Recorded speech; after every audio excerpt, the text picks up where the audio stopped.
Ethan, was at the lowest point in my life. At 26, I married my longtime girlfriend, Alice. Ever since, we've been there for each other. I absolutely loved Alice. She was my reason for living.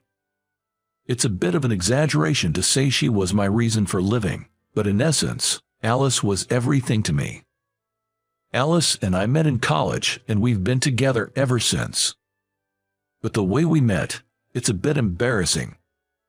I was head over heels for her from the first sight and went all out, thinking she was the one. At first, Alice was taken aback, but her kindness and understanding only made me fall for her even harder. Eventually, I confessed that I wanted to marry her because she was Alice. Our relationship started quite passionately, but that was just the beginning. I believe Alice and I were doing well. But, when I was about 30, Alice was diagnosed with cancer. By the time it was discovered, it had started to spread, and the doctors gave a terminal prognosis. I cried. I felt pathetic. Alice was the one suffering, not me. I tried not to cry in front of her, but she probably knew. She always acted cheerful in front of me, which was incredibly painful to watch. So I did everything I could to support her, to ensure that in the time she had left, she'd say she lived happily. We went on trips, and she ate her favorite foods every day. Rather than suffering for a long time, she wanted to live her life her way. Because that was Alice's wish. We laughed a lot and had fun. Thanks to that, Alice lived longer than the doctors had predicted. Ethan is kind of lonely, right? That's why I want to keep some memories. By doing that, you can remember the good times, laugh, and not feel lonely, don't you think? Alice always thought of me and departed for heaven with a smile on her face. For me, it felt like the world was ending. I tried to act strong in front of Alice, but when I was alone, I was just lost. Before I realized it, my house was a mess, and all I did was either stay at home or commute to work. Nothing was fun, and I couldn't find a reason to laugh. Every day, I felt like everything in life was over. But then, a turning point came into my life. It was a month after Alice had passed away. When I checked the mailbox after work, there was a letter from Alice. I was shocked. I hurriedly opened the envelope, and there were words written in Alice's handwriting. This letter is something I asked my parents to send after I am gone. If you're reading this, it means I'm no longer by your side, knowing you without me around. Your room is probably a mess, and you're likely feeling down, aren't you? Thinking that, here's a surprise from me. A gift certificate for a stay at a spa resort. I secretly bought it. Use this to take a little break and refresh yourself. Oh, and you better use it. If you don't share a photo from the trip with me, I'll haunt you by her bedside. The letter held Alice's thoughts and feelings. Alice had been thinking about what would become of me after she was gone. That's why she prepared such a thing for me. Alice, touched by her kindness, tears welled up in my eyes. There's no way to thank or repay her now. The thought makes tears flow uncontrollably. Sniffling, I open another piece of letter. However, instead of a letter filled with words, in the center of the paper it read, "Being by your side made me so happy. Thank you for enriching my life, filling it with love. I love you so much, Ethan." The stationery was slightly crumpled, with visible tear stains. I couldn't help but cry. Crying and crying and crying. The one who should be thanking is me. Alice, thank you for loving me and being with me. I want to see you again. While being gently rocked by the bus's movement, I gazed at the lush mountainous landscape. Today, I took a day off to head to the trip Alice gifted me. Honestly, I wasn't too enthusiastic, but Alice was looking forward to the pictures. I was being carried by the bus, thinking of how much Alice loved nature. She was passionate about traveling, especially places rich in nature. Even after her terminal diagnosis, She whimsically said she wanted to forest bathe. I rarely went to places rich in nature like mountains or rivers. I might have gone on school trips, and that's about it. I once wondered, looking at trees, what's so fun about it? But after being with Alice and experiencing nature, I was touched by the earth's bounty and the beauty of nature. It's a view you can't find in the city. There's a sense of escapism, and before I knew it, I too began to appreciate nature. While much of the view from the bus is shades of brown and green, occasionally rivers and campsites come into view. Speaking of which, Alice and I went camping often. When she first suggested camping, gathering the gear and all was a bit of a hassle, but it was fun. Struggling to light a fire, overcooking the barbecue, getting overly excited over small things and laughing together. Watching the flowing forest landscape, tears unknowingly flowed. Every time I remember Alice, there's an overwhelming sadness that pierces my heart. It's unbearably painful. Silently, I wept. Please, let me cry. I'm not strong enough to recover so quickly. Excuse me, are you okay? I was just quietly shedding tears, but the woman sitting across the aisle from me reached out with concern. I'm sorry, I'm fine, really. As I tried to nod in acknowledgement, I found myself frozen in place. The woman before me was breathtakingly beautiful. The long-haired woman, noticing my stunned expression, tilted her head and asked, is there something on my face? Snapping back to reality and wiping my tears, I hastily replied, sorry, you just remind me of someone I know. It wasn't just her beauty that caught me off guard. She was undoubtedly gorgeous, but I was struck by a kind of hazy feeling, like we'd met somewhere before, but I couldn't remember where. Where was it? Darn, I can't remember. As I was deep in thought, the woman made a slightly disappointed face and chuckled. Ah, figures, right? She then mumbled something to herself, which I couldn't quite make out. Did I say something odd? Seeing her slightly forlorn profile, I instinctively tried to change the topic. Thank you for talking to me. It helped me pull myself together. It seemed like she was traveling alone, and if I continued to dwell on Alice, I'd end up ruining the trip she had planned for me. Maybe that's why I attempted to start a conversation. She looked surprised but responded with a gentle smile. I just thought it was a shame for such a handsome face to look so down. Are you traveling alone? The woman introduced herself as Meyer and mentioned she was staying at the same hotel for work. As I introduced myself and mentioned that this trip was a gift from my late wife, she responded, she must have been a wonderful woman. It's only natural to grieve when someone like her is gone.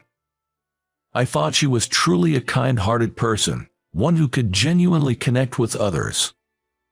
We still have some time before the bus arrives. Would you mind sharing some memories of your wife with me? Huh? Oh, I'm sorry. If it's too painful, you don't have to. It's just, I grew up in an institution and have always been single, so I've never really known the warmth of a family. Maya looked at me with a hint of envy, although she seemed just a bit younger than me. She had a certain youthful innocence about her. Her words made me wonder if she had grown up starved of affection. They were so deeply sad and heavy. If you're okay hearing my stories, I've got plenty. With that, I began sharing the joyful memories I had with Alice. You two must have been a very close couple. Thank you for sharing that with me. Maya replied with a warm smile. She listened to my story till the end, and it felt like, after a long time, I had shared my memories with someone, which made my heart feel lighter. Ever since Alice passed away, I've been keeping to myself and haven't really talked to many people. But precisely because of that, I couldn't quite recall where I had met Maya before, and it was bothering me. While talking, I hoped I would remember, but sadly, I couldn't. It felt like a fishbone stuck in my throat, and the discomfort must have shown on my face. Maya looked puzzled and asked, "Is everything all right? You seem to be deep in thought." I gave her a smile. I didn't think it was that obvious. Well, I feel like I've met you somewhere before, but I just can't put my finger on it. Oh, I get it. It's frustrating when you can't remember something. She laughed, then added, "Let me help you clear that up," handing me a piece of paper. Was this an admission ticket? Actually, that inn has a small studio in its annex. Come check it out, she said with a smile, and at that moment, the bus came to a stop. After getting off the bus, I headed to the inn and had a pretty good time on my vacation. Though I wasn't really in the mood, chatting with Maya did lighten my spirits, and the thought of having a story to share with Alice cheered me up a bit. And I was curious about the studio Maya mentioned. This place, although an inn, apparently holds regular concert. At first, I wondered why an inn would have a studio, but it made sense given the musical events. Maya had mentioned that if I visited the studio, I'd understand the reason for my uneasiness. I guess I had to check it out. So, after enjoying the hot springs, I headed to the studio. And the sight I was met with was Maya in a dress, playing the guitar. Seeing her brought back a particular memory. Back when Alice was still with us. We often went to amusement parks for our dates. Camping was a bit expensive for us, so we usually opted for movies or parks. On one such day, look over there, they're holding some event. There was a performance on a stage at a small amusement park. A woman stood alone on the vast stage, holding a guitar. But there was hardly anyone watching. It was a weekday, so the low turnout was understandable. Without letting such things bother her, she began singing as she played the guitar. Her voice was incredibly clear and beautiful. As the music flowed, more and more people gathered around. Alice was deeply moved too. "She's amazing. I'd love to hear her play again." I remember her saying that. Now I get it. The performer that day was Maya. It was a long time ago, so I barely remembered her face, but the sound of her voice and the guitar was unforgettable. The knot in my throat loosened, and as Maya said, I felt a lot better. Her performance was so refreshing that it rejuvenated me. Come to think of it, when we heard Maya's performance back then, Alice and I had just started dating. The sweet and sour memories of those early days came flooding back. Meeting Maya today, here, felt like a gift from Alice. Alice sure had a way of sending surprises from afar. Thanks, Alice. Listening to Maya's song and reminiscing about Alice, strangely, there's no pain in my heart. Maya's song seemed to wash away my pain, allowing me to genuinely touch upon my memories of Alice for the first time in a while. After the performance, there was an opportunity for fans to shake hands with her. She seemed to have a good number of fans, all of them shining with excitement as they met her. As for me, I didn't have the courage to join in on the handshake session, so instead, I left a thank you note in a box for fan letters. It read, "Thanks to you, I remembered so many memories with my wife. But since then, I haven't seen her again. It's only natural, I suppose. She has fans, after all. I'm not someone who can just casually approach her." That's what I thought, and since I was traveling alone and the inn was pretty vast, the odds of bumping into her were slim. I probably won't see her again. Typically, crossing paths with someone by fate is a rare event. Once-in-a-lifetime encounters, you could say. That's the real charm of a journey. But then, surprisingly, never would have imagined meeting you on a blind date. I was shocked too, haha. 2 years later, I ran into Maya. And it was on a blind date. Because she had cut her long hair for her blind date photo, I didn't recognize her at first. By the way, the blind date was pretty much forced upon me by a friend. Rather, I was tricked into coming here. At first, my friend told me, "There's a beautiful woman. She's still young. You should start over," but unfortunately, I wasn't considering remarriage. I vaguely declined when the topic seemed to lean towards a blind date, but then I was invited to a casual get-together. Unlike a formal blind date, there's an easy way out of a social gathering, and I felt bad constantly turning down my friends' invitations. So I thought, just this once, but when I accepted the invite, I was completely set up. He'll pay for this later. But when I found out the other person was Maya, things felt different. With her, I actually wanted to chat a bit. "I thought you're a celebrity, Maya. I assumed you'd have tons of people wanting to date you." "Well, I don't really have that many fans. It's just that my mentor is quite famous, and people come to see me because of their name. Besides, I don't really see myself marrying a fan." It seemed like she was incredibly popular at that concert, but apparently, it just looked that way because I'm not in the know. Filling up that small studio doesn't make one famous. Moreover, Maya's main job isn't singing. She does it as a hobby.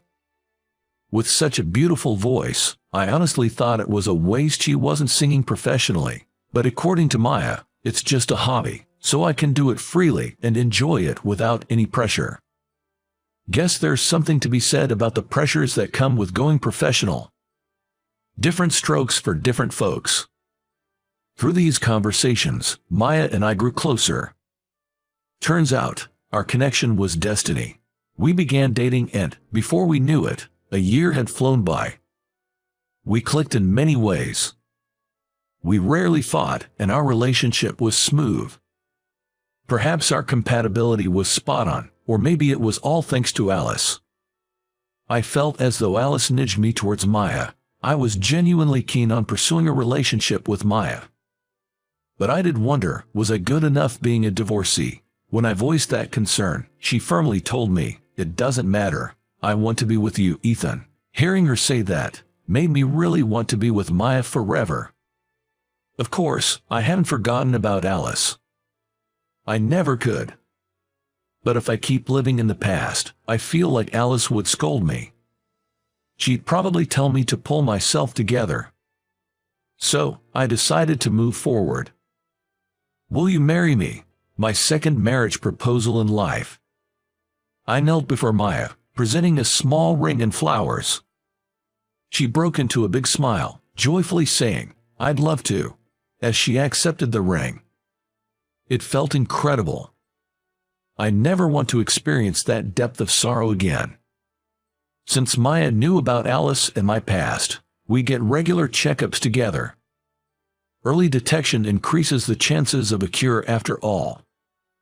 And we didn't have a wedding ceremony. It was Maya's wish. "Your wedding with Alice is a precious memory. I wouldn't want to overwrite that." She was so considerate. However, every girl dreams of a wedding ceremony. So, as a small gesture, I surprised her with a photo shoot in wedding attire. She was absolutely thrilled, saying, "This will be a memory to cherish forever." Seeing Maya in that dress with a radiant smile, she looked truly happy. Just watching her filled my heart. "Hey Alice, if I told you I got remarried, would you be mad at me?" "No, knowing you, if I ever made Maya cry, you'd probably haunt my dreams scolding. Don't make your wife cry." The bond between Maya and me, somehow connected by Alice. I'll cherish this bond forever. So, everything's fine now. Sorry for causing so much worry. Thanks to Alice, I managed to move on. I intend to do for Maya all that I couldn't for Alice. That, I believe, would be my way of repaying both Maya for coming into my life, and Alice